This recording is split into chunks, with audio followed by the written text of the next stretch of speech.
हरे कृष्णा, राधे राधे, जय श्रीमन्नारायण। स्वागत है आपका हमारे एक और नए वीडियो में। क्या आप जानते हैं कि भगवान का नाम कितनी बार जपने से जन्म मरण का चक्र छूट जाता है?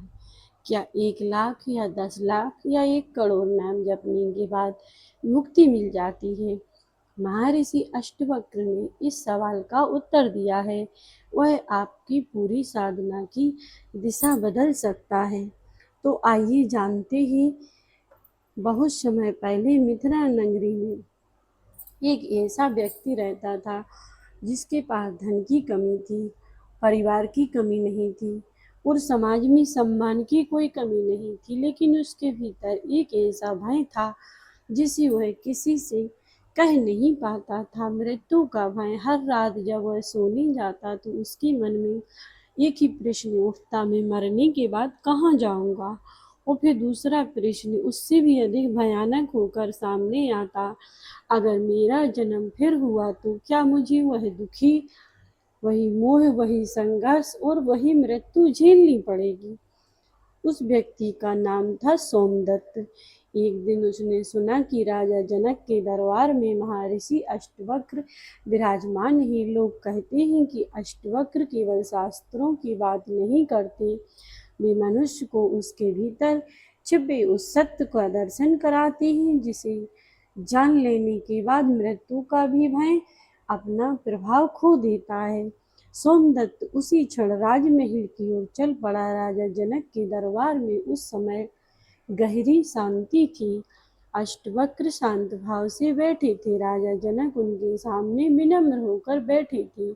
सोमदत्त ने भीतर प्रवेश किया और प्रणाम करके बोले, महर्षि, मैं एक प्रश्न लेकर आया हूँ। अष्टवक्र ने उनकी ओर देखा, पूछा, सोमदत्त बोलो। मुझे जन्म मरण के चक्कर से मुक्ति चाहिए। अष्टवक्र शांत रहे। सोमदत्त ने आगे कहा, मैंने सुना है कि भगवान का नाम जपने से जन्म मरण का बंधन टूट जाता है, इसीलिए मैं जानना चाहता हूँ आखिर कितनी बार नाम जप करना आवश्यक है? अष्टवक्र मुस्कुराए। सोमदत्त को लगा कि शायद महर्षि अब कोई निश्चित संख्या बताएंगे, 1 लाख, 10 लाख, 1 करोड़। लेकिन अष्टवक्र ने पूछा, तुम्हें कितनी संख्या चाहिए? सोमदत्त थोड़ा सा चौंका। महर्षि अष्टवक्र बोले, तुम मुक्ति चाहते हो या जबकि संख्या? सोमदत्त चुप हो गया। अष्टवक्र ने कहा, मान लो कोई व्यक्ति नदी किनारे बैठकर बार बार कहता रहे, मुझे पार जाना है, मुझे पार जाना है, मुझे पार जाना है। वह यह बात 1 लाख बार कहे, क्या वह नदी के उस पार पहुंच जाएगा? सोमदत्त ने तुरंत उत्तर दिया, नहीं महर्षि, उसे नदी पार करनी होगी। अष्टवक्र बोले, ठीक उसी प्रकार केवल यह दोहराते रहना कि मुक्त होना चाहता हूँ मुक्ति नहीं देता। नाम जाप साधन हो सकता है, लेकिन यदि जप करते हुए भी मन वही पुराना मोह में डूबा हुआ, भय में डूबा हुआ, क्रोध से भरा हुआ, लोभ में बंधा हुआ और सबसे बढ़कर अपने शरीर को ही मानता हुआ, तो केवल गिनती बढ़ाने से बंधन कैसे टूटेगा? सोमदत्त के चेहरे पर चिंता दिखाई देने लगी। उसने पूछा, तो क्या नाम जाप व्यर्थ है? अष्टवक्र ने कहा, नहीं, नाम जप व्यर्थ नहीं है, लेकिन यह समझना आवश्यक है कि नाम जाप तुम्हें कहाँ ले जाना चाहता है। अष्टवक्र ने राजा जनक की ओर देखा और बोले, राजन, मनुष्य जब भगवान का नाम लेता है तो प्रारंभ में वह भगवान को अपने से अलग समझता है। वह कहता है, प्रभु मुझे बचाइए, प्रभु मुझे सुख दीजिए, प्रभु मेरे दुख दूर कीजिए, प्रभु मुझे मृत्यु से बचाइए। लेकिन साधना की यात्रा यही समाप्त नहीं होती है। धीरे धीरे वही नाम उसके मन को शांत करता है। फिर वह पूछता है, जिसे मैं भगवान कह रहा हूँ वह मुझसे अलग कहाँ है? अंत में खोज बाहर की भगवान की नहीं रहती, खोज अपने भीतर की शुरू हो जाती है। सोमदत्त ध्यान से सुन रहा था। अष्टवक्र ने आगे कहा, यही वह स्थान है जहाँ नाम जप साधना से आत्मचिंतन बन जाता है। सोमदत्त ने फिर पूछा, महर्षि, लेकिन मुझे तो जन्म और मृत्यु के चक्र से बाहर निकलना है, इसके लिए मुझे क्या करना चाहिए? अष्टवक्र ने पूछा, पहले यह बताओ कि जन्म किसका होता है? सोमदत्त बोला, मेरा। और मृत्यु किसकी होती है? मेरी। अष्टवक्र मुस्कुराए, उन्होंने कहा, यही तो तुम्हारे बंधन की जड़ है। सोमदत्त स्तब्ध रह गया। अष्टवक्र बोले, जिस शरीर का जन्म हुआ उसी शरीर की मृत्यु होगी। शरीर बचपन में कुछ और था, यौवन में कुछ और बुढ़ापे में कुछ और हो जाएगा, लेकिन सभी अवस्थाओं को देखने वाला कौन है? सोमदत्त चुप रहा। अष्टवक्र ने कहा, तुम अपने शरीर को बदलते हुए देखा है, तुमने अपने विचारों को बदलते हुए देखा है, तुमने भावनाओं को बदलते देखा है, तुमने सुख और दुख को आते जाते देखा है, लेकिन जो इन सब को देख रहा है। अष्टवक्र कुछ क्षण मौन रहे, फिर बोले, क्या वह भी बदल रहा है?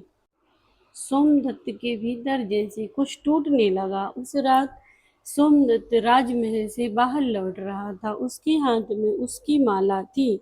वह रास्ते पर भगवान का नाम जपता रहा, लेकिन आज उसका जप पहले जैसा नहीं था। पहले वह गिनता था, 1 2 3 4, सोचता था मुझे कितने जाप पूरे करने हैं, लेकिन आज पहली बार उसके मन में प्रश्न उठा, जिसका नाम मैं ले रहा हूँ उसी में खोज रहा हूँ। वह रास्ते में एक पुराने मंदिर के सामने रुक गया। मंदिर में कोई नहीं था, दीपक की लौ धीरे धीरे जल रही थी। सोमदत्त ने आंखें बंद की और नाम जपना शुरू किया, लेकिन कुछ ही क्षण बाद उसके भीतर से एक आवाज उठी, क्या मैं केवल शब्द दोहरा रहा हूँ? वह चुप हो गया। फिर उसने स्वयं से पूछा, अगर मैं 1 करोड़ बार नाम जपूं, लेकिन अपने भीतर के क्रोध, मोह, भय और अहंकार को ना देखूं, तो मैं क्या वास्तव में बदल जाऊंगा? उसके हाथ से माला धीरे धीरे नीचे गिर गई। अगले दिन वह अष्टवक्र के पास पहुंचा। उसने कहा, महर्षि, अब मुझे समझ आ रहा कि मैं बात केवल संख्या की नहीं है। अष्टवक्र बोले, फिर क्या बात है? सोमदत्त ने उत्तर दिया, नाम जपते जपते उस सत्य को पहचानना जिसके कारण मैं स्वयं को, शरीर और मन समझ रहा हूँ। अष्टवक्र के चेहरे पर संतोष दिखाई दिया। उन्होंने कहा, अब तुम्हारी यात्रा शुरू हुई। लेकिन सोमदत्त ने पूछा, महर्षि, अगर मैं नाम जाप करूं और साथ साथ अपने वास्तविक स्वरूप को जानने का प्रयास करूं, तो क्या जन्म मरण से मुक्ति मिल सकती है? अष्टवक्र ने उसकी आंखों में देखा, फिर बोले, मुक्ति कहीं बाहर रखी वस्तु नहीं है जिसे तुम प्राप्त करना चाहते हो। मुक्ति उस भ्रम से जागना है जिसमें तुम स्वयं को बांधा हुआ मान रहे हो। सोमदत्त ने पूछा, लेकिन फिर जन्म मरण? अष्टवक्र बोले, जिसे तुम कह रहे हो पहले उसे पहचानो, फिर देखो कि वास्तव में जन्म किसका हुआ और मृत्यु किसकी होगी। सोमदत्त मौन हो गया। उसे लगा जैसे उसके सामने जन्म और मृत्यु का पूरा प्रश्न ही बदल गया हो। लेकिन अष्टवक्र ने अभी एक और गहरी बात कहना बाकी थी। नाम जाप की असली शक्ति तब प्रकट होती है जब नाम जपने वाला स्वयं अपने भीतर उसमें खो उसमें खोजने लगता है, जो जन्म से पहले भी था और मृत्यु के बाद भी अपनी वास्तविक सत्ता में बना रहता है। सोमदत्त बोला, मेरे मन में बार बार यही प्रश्न आता रहा कि आखिर नाम जाप कितनी बार करना चाहिए? अगर कोई व्यक्ति हजारों लाखों बार भगवान का नाम जपे, तो क्या वह जन्म मरण से मुक्त हो जाएगा? अष्टावक्र कुछ क्षण शांत रहे, फिर उन्होंने पास बड़ी एक माला उठाई और सोमदत्त से पूछा, क्या यह माला और इसका उपयोग जपने के लिए है? अष्टवक्र बोले, अगर कोई व्यक्ति माला लेकर नदी किनारे बैठ जाए और पूरी जिंदगी केवल माला फेरता रहे, लेकिन नदी पार न करे, तो क्या उसे नदी पार करने वाला कहा जाएगा? सोमदत्त बोला, नहीं। अष्टवक्र बोले, माला साधन है, मंजिल नहीं। उसी प्रकार नाम जाप साधन का द्वार है, लेकिन द्वार पर खड़े रहकर कोई भीतर कैसे पहुंचेगा? सोमदत्त ने पूछा, तो नाम जाप करते समय मुझे क्या करना चाहिए? अष्टवक्र बोले, पहले नाम को केवल शब्द मत रहने दो। जब तुम भगवान का नाम लो तो केवल जीभ ना बोले, तुम्हारा मन भी उस नाम की ओर मुड़े और धीरे धीरे तुम्हारा पूरा अस्तित्व उस स्मरण में डूबने लगे। सोमदत्त ध्यान से सुन रहा था। अष्टवक्र ने कहा, मान लो कोई व्यक्ति दिन भर शांति शांति शांति बोलता रहे, लेकिन भीतर क्रोध से जलता रहे, क्या उसके भीतर शांति आ जाएगी? नहीं। महर्षि, क्यों? सोमदत्त बोला, क्योंकि उसका शब्द बदल गया लेकिन उसका मन नहीं बदला। अष्टावक्र मुस्कुराए। नाम जाप का रहस्य है।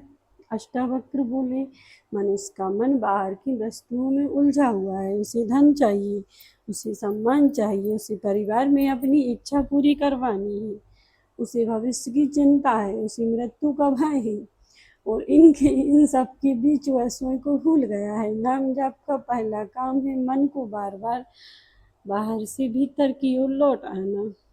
सोमदत्त ने पूछा, लेकिन मन तो बार बार भागेगा।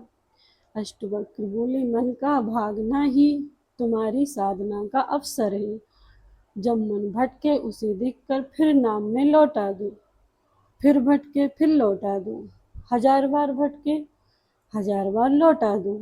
यह संख्या जबकि नहीं, जागरूकता की महत्वपूर्ण है। सोमदत्त की आंखें चमक उठी। उसे पहली बार समझ आया कि साधना केवल माला फेरने का नाम नहीं है, लेकिन उसके मन में अभी भी एक प्रश्न था। उसने पूछा, महर्षि, क्या नाम जाप से मेरे पिछले जन्मों के कर्म समाप्त हो सकते हैं? अष्टवक्र बोले, यह प्रश्न भी तुम्हें भीतर से देखना होगा। यदि तुम नाम जाप करके यह सोचो, अब सारे कर्म मिट गए, अब मुझे कभी कोई दुख नहीं मिलेगा, अब मेरे जीवन का कोई कठिनाई नहीं आएगी, तो तुम अभी भी संसार से सौदा कर रहे हो। सोमदत्त चुप हो गया। अष्टवक्र बोले, भक्ति से सौदा मत बनाओ। यह मत कहो, मैं इतना नाम जाप करूंगा, बदले में भगवान मुझे इतना सुख दे। नाम जाप को इच्छा पूरी करने का साधन बनाने से मन में इच्छा ही बंधा रहता है। नाम जाप का गहरा अर्थ है, प्रभु मुझे वास्तविक स्वरूप का बोध हो। सोमदत्त ने पूछा, तो क्या मैं प्रार्थना करूं? अष्टवक्र बोले, हाँ, लेकिन उससे भी आगे बढ़ो। प्रार्थना से ध्यान की ओर, ध्यान से साक्षी और भाव की ओर, साक्षी भाव से आत्मज्ञान। और सोमदत्त ने पूछा, साक्षी भाव क्या है? अष्टवक्र के सामने खड़े वृक्ष की ओर संकेत किया। उस वृक्ष को देखो। सोमदत्त ने वृक्ष को देखा। अपने मन में विचारों को देखो। सोमदत्त ने आंखें बंद कर ली। विचार आ रहे। अष्टवक्र बोले, उन्हें रोकना मत, केवल देखो। कुछ देर बाद आंखें बंद कर ली।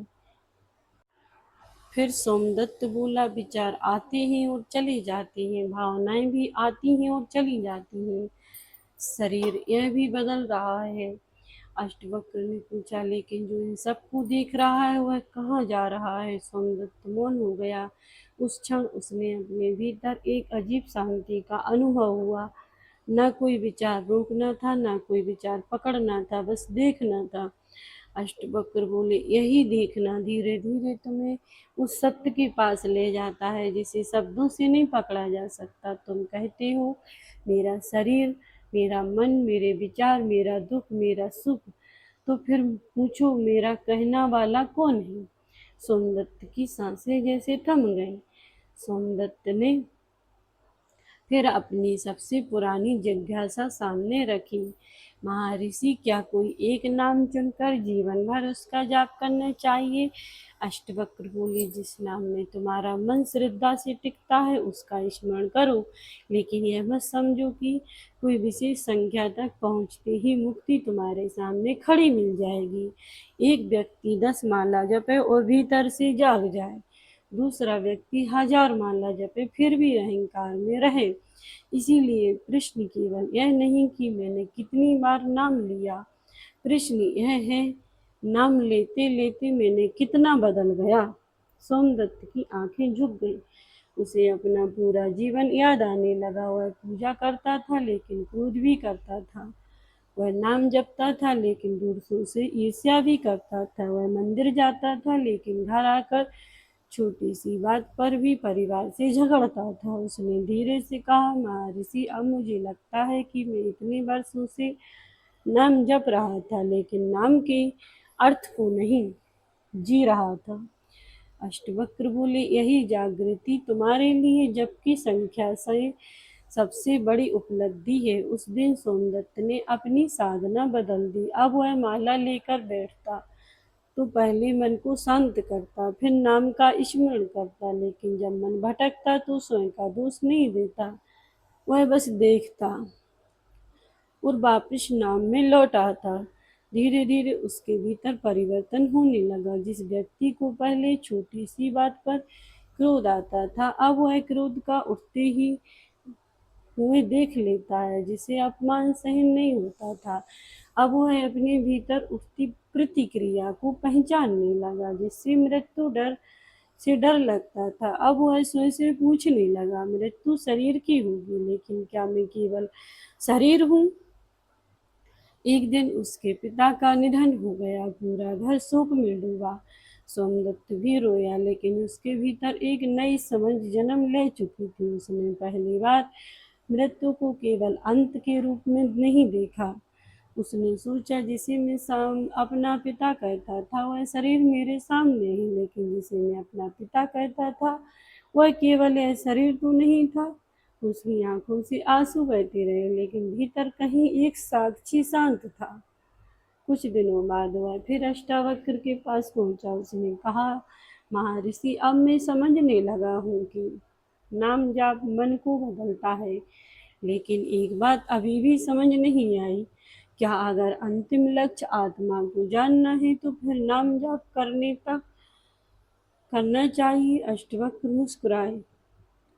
उन्होंने कहा, जब तक नाव की आवश्यकता है नाव को छोड़ते ही नहीं, लेकिन नदी पार हो जाने के बाद नाव को सिर पर उठाकर चलना भी है आवश्यक नहीं। सोमदत्त ने पूछा, तो क्या आत्मज्ञान के बाद नाम जाप बंद कर देना चाहिए? अष्टवक्र बोले, नहीं, नाम जाप छोड़ना या पकड़ना मुख्य बात नहीं है। मुख्य बात है कि तुम किस भाव से जाप कर रहे हो। आरंभ में तुम भगवान को खोजते हो, फिर भगवान का नाम तुम्हें अपने भीतर ले जाता है, और अंत में तुम्हें पता चलता है कि जिसे तुम बाहर खोज रहे थे उसकी उपस्थिति तुम्हारा अपना अस्तित्व कहीं अलग ही था। सोमदत्त ने हाथ जोड़कर पूछा, महर्षि, अगर व्यक्ति केवल एक बार भी सच्चे भाव से भगवान का नाम ले और उसी क्षण अपने वास्तविक स्वरूप को पहचान ले तो क्या उसे मुक्ति मिल सकती है?